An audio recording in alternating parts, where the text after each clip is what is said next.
I know we have a service that monitors all of our phone numbers and we call out nationwide. We make a bunch of calls.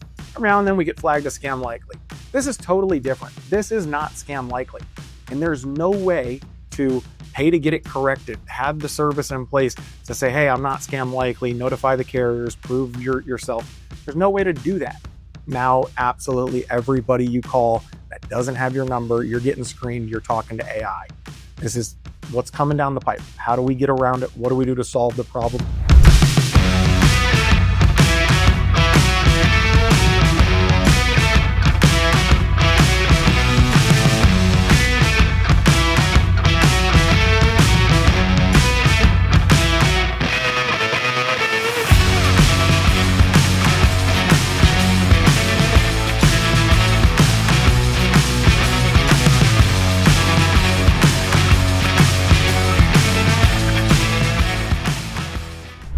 Hey guys, Curt Graham here from Elite Insurance Partners, and today I've come out with another little industry update, but I'm not going to be talking about any rules or new regulations or commission changes. Today I'm talking about something that's going to affect us indirectly, but I think in a very major way.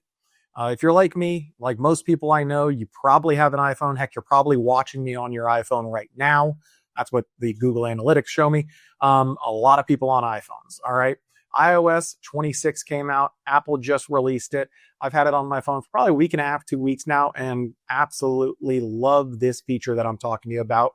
But as I've started using it, I've gotten a little concerned in a couple different ways. But what am I talking about?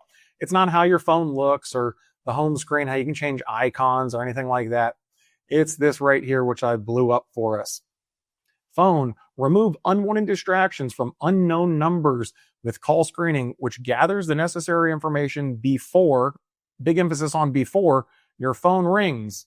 So you can make an informed decision whether to pick up, decline, or ask for more information. Okay, so that means you don't have to be one of these people. You didn't have to be breaking any rules or making thousands and thousands of calls a day to where the carriers end up flagging you as scam likely and then you got to get out of jail. Sometimes it's not even anything that you did wrong that got you flagged as scam likely. I know we have a service that monitors all of our phone numbers and we call out nationwide. We make a bunch of calls. Every now and then we get flagged as scam likely. This is totally different. This is not scam likely. And there's no way to pay to get it corrected, have the service in place to say, hey, I'm not scam likely, notify the carriers, prove yourself. There's no way to do that. There's no way to get yourself saved in your client's phone before you call them. Okay. And that's what that means. That's what they're saying. Unknown numbers. If you're not a saved number, a saved contact in their phone, it automatically doesn't ring. It just pops up on your screen. I've got it on my phone. It's been working great. I just see my phone light up and I see that there's a call coming in. It says call screening. And here's how it works. I'll just show you this little video that Apple put out, cut through it. It's not a long video, but click view. Siri's asking for more information. And you've got to say who it is. Oh, what's going on? Do you want to ask them more questions or do you want to pick up the phone? And so it's right here. How to set it up. But when you do the new update, it kind of walks you through it. And for me, it was like, hey, do you want to do this feature? Do you want to turn it on? I was like, yeah, turned it on. And I've been using it. It's been great. I actually told my wife the other night, I was like, hey, have you downloaded the new iOS update? Because this call screening feature is awesome. And I've been using it for a couple of weeks now. And I didn't really realize it right away, kind of all the impacts that it could have, indirectly on the businesses that I'm in, right? And so if your client doesn't have you saved in the phone, that's a problem. The other problem is if you have this on and you're an independent agent and your clients call your cell phone directly and you've got an iPhone, well, guess what? If you get a referral and you don't have that person saved in your phone, you're going to miss referrals. So if you're in that situation, I'd probably keep this off. Unfortunately, you're going to have to deal with all the scam calls and you're not going to have the functionality of the call screening. But what can we do about it as agents, as agencies? I think one of the first things that you need to do to be able to get people to pick up the phone when you end up getting, screened out is you need to be doing what you should be doing from the beginning, which is clearly identifying yourself, saying who you're calling from and why. So, for me, it'd be, hi, my name's Curt Graham. I'm calling from Elite Insurance Partners. I'm calling about the quote that you requested for your Medicare coverage. I'm sure we can workshop that, make it a little bit better, but be clear and concise, because that's what's going to come up on the screen. Make sure you're enunciating your words as you probably should be right now, but do that from the beginning so that when they do see that, it is clear. When they get the transcribed message, they go, "Ooh, that's the person that I put my information in for." Once I get somebody on the phone, and I make a sale, it is going to be a requirement that they need to save my number in their phone. Probably try to get them to share it with their wife or whoever it is that we need to end up getting in contact with, because if they don't have my number saved in their phone, then they're not going to pick up the call later down the road if there's an issue, or if there's a follow-up that we need to do because something happened. Maybe their Medicare supplement policy hit a snag in underwriting and we need to make some changes. And so you got to get them to save that number.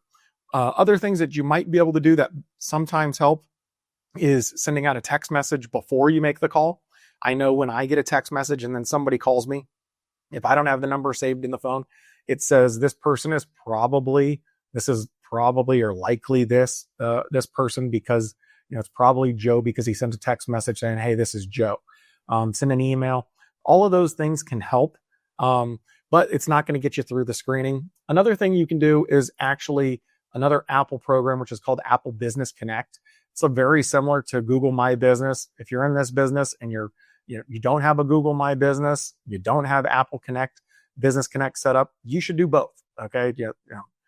When you get a little bit of time during AEP, stop what you're doing, get on your computer, set up both of those things. It'll help you out. You'll get those calls, and it just adds, validity. What does Apple Business Connect do? Why it's going to help out? Well, if you've ever bought an airline ticket recently, this is where I've seen it the most, is with airlines, and you get those text message reminders. They do the branded messaging. And so it's going to say your business name, and then also it's going to actually end up having the ID. I know this is, I think this is email, but it also works on text messages as well. You can see this call coming in from Walgreens with their logo here. So you can add that in. That's going to add a little bit of extra oomph to the call when they see that coming, and that it is a verified number from Apple, has done the verification process. It's not something you can just sign up for. You do need to be a business. I think you need to send like a utility bill or something in, just like you get verified with Facebook and with Google. All the similar processes is there. That'll help out as well.